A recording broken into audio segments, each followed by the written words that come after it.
Hai, Assalamualaikum. Okay, saya nak kongsikan sesuatu kepada semua wanita kat luar sana, especially peminat-peminat Galeri Ariani. Are you ready?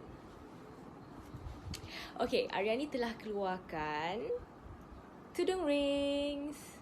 Can you see it?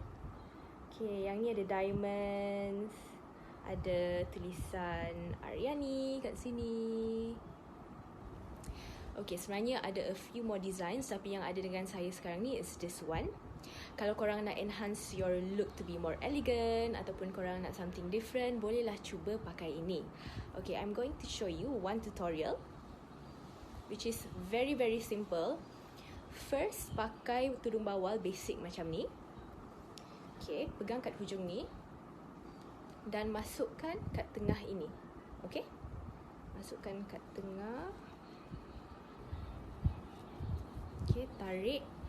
Make sure kemas kat sini. Dan okay, tarik.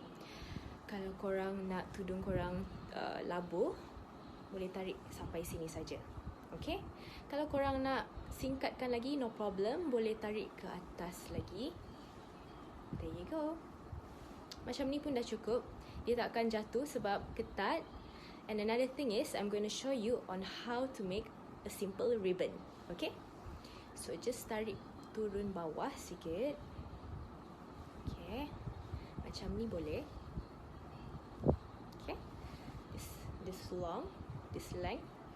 Lepas tu tarik ke tepi kat sini. Tarik yang ni. Tarik slowly supaya dia kemas.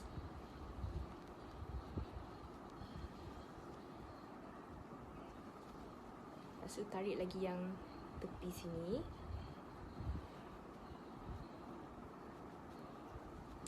One thing yang korang kena make sure is that kat hujung ni kena sama rata. Tak boleh satu panjang, satu pendek.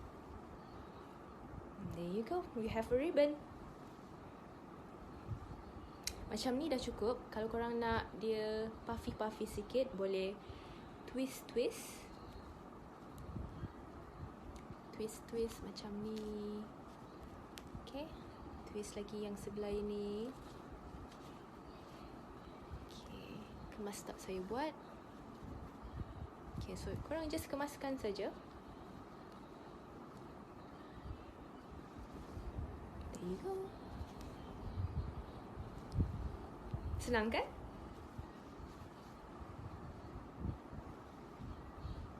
Selamat mencuba.